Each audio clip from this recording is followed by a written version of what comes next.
When Tom was asking me to come explain to you why and how I am so loud, I said, well, Tom, that's not 10 or 15 minutes worth of presentation. And so naturally, Suzanne came to the rescue and said, well, why don't you also give a few points on public speaking? And I am not a trained public speaker. I took my one required speech class in college, did very well in it, really enjoyed it, but that was not my focus. I am a classically trained singer. I've had over 10 years of voice training. I'm a trained actor. In fact, these are the 6 shows that I did just this last year. I've done over 40 musicals and straight plays, just in the last 20 years. So I've got a lot of experience on stage. But public speaking is very similar to being an actor or a singer in that there are just a few basic rules and pointers that you have to follow in order to make your point, get in there, get your point made, and get out. One of the worst things somebody can do is stand up and start rambling. Or stand up and make the same point over and over and over. You know, you'll lose your audience. So first off, you have to know who your audience is. A good friend of mine says, don't tell doctors' jokes at the plumbers' convention. Make sure you know who your audience is and direct your presentation toward your audience. You have to have conviction of whatever your point is. You have to have an opinion and have the conviction of your opinion.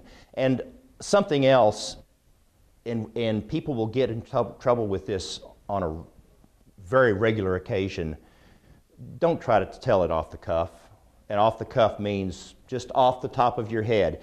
And when Cliff was so generous in his time, and by the way, I should have said this up front, but thanks to Cliff and Marketing Specific for doing the PowerPoint presentation, because that is way beyond my capacity, and I really appreciate it. Cliff put a lot of time into this. Know who your audience is. Make sure that you have an opinion about your topic. You need to have passion about your topic, because if you have no passion, you're going to lose your audience in a hurry. If you're going to get up in front of a group, you need to practice your presentation so that it doesn't sound like it's herky-jerky. You need to engage your audience to make sure that they are on board. So often, and I wish they had a podium here, but the very first speech I ever gave in speech class, I was prepared, I had it all written out, I had cue cards, and I stood up there with my hands on the podium, and I gave my speech. And the instructor said, that was very good, but what happened to your hands? What happened to your arms? We re-emphasize our points by using gestures or incorporating someone or including someone else into our presentation. So you don't lean or rest or have a death grip on your podium. You need to have good posture, be relaxed in front of your audience, rehearse your presentation, whether it is in front of the mirror, it's in front of your family. You do it on video and then watch your feedback. How did I do? Well, the first time you ever see yourself and hear yourself on video is a real shock. And I used to think that my voice was very refined until I first heard it on video, and then I thought, boy, is he country. It's okay to interject humor into your presentation, but unless you are a stand-up comedian, don't think that you're the funniest thing, and you're not.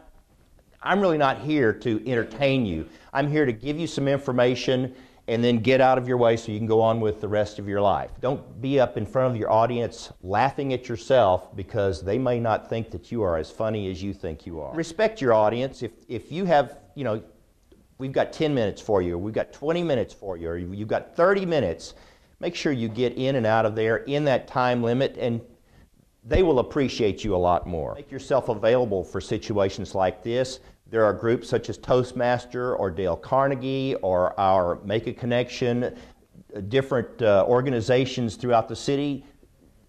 If you are uncomfortable about this, you have two choices. You either avoid the situation or you condition yourself to be comfortable in the situation.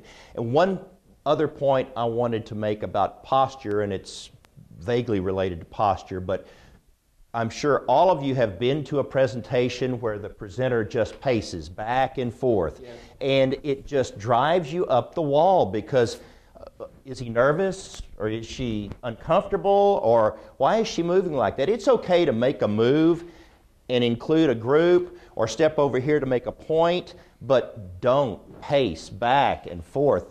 It makes me want to go up there and just grab them and hold them down. In conclusion, anybody can do this if you want to. And one other point that I would like to make, if there are constant questions that are taking you off track in your presentation and with respect to your audience, you might want to hold them or just say, thank you, I'll take that after we're done, so that some other people may need to leave. A friend of mine, when I was a freshman in college, said they're doing senior-directed one-act plays, and they need actors.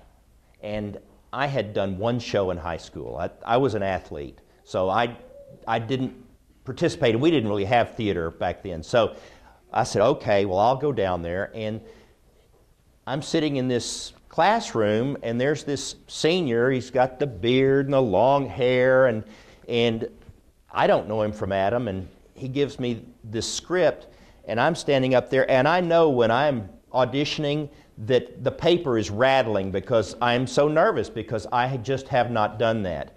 Now, every Sunday I stand up in front of anywhere from 1,000 to 2,000 people. I'm the cantor at my church. I lead the congregation in the hymns and sing the gospel acclamation and the responsorial psalm. So 30 years ago, the first time I did that, probably a little nervous. I do it every Sunday, so now it's just, this is where I'm supposed to be. I'm very comfortable with it. That's that conditioning part.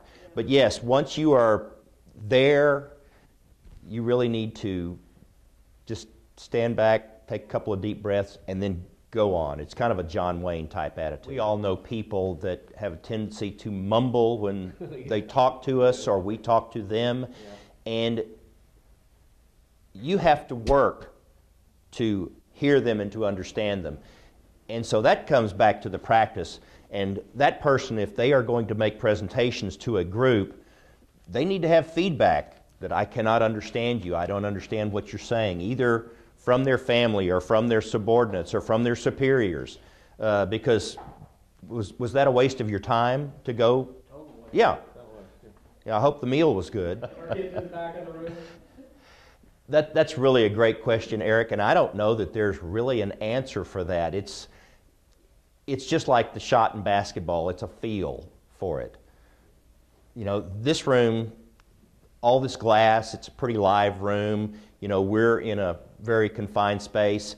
In the meeting room over there at the community center, it's a great big room. Sound goes everywhere. It's hard to hear even when you've got amplification.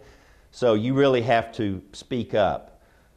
You just don't want to sound like you're shouting, but it's really just a feel. I mean, that's an insult to your audience. If I'm standing here, of course I'm not driving while texting you. You can read that.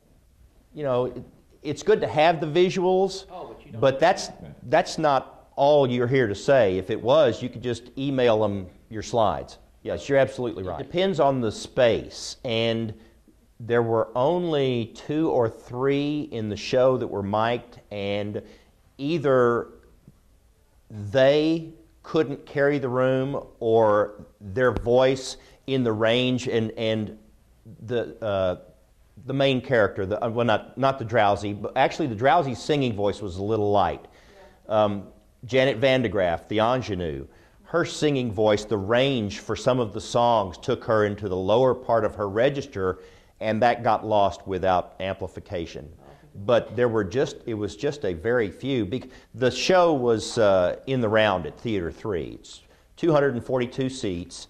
They're on all 4 sides. And if you're sitting in the wrong spot, all you hear is the orchestra. But there were 17 actors in the show, and these 17 actors in the show, and it was one of the best shows that I have ever done.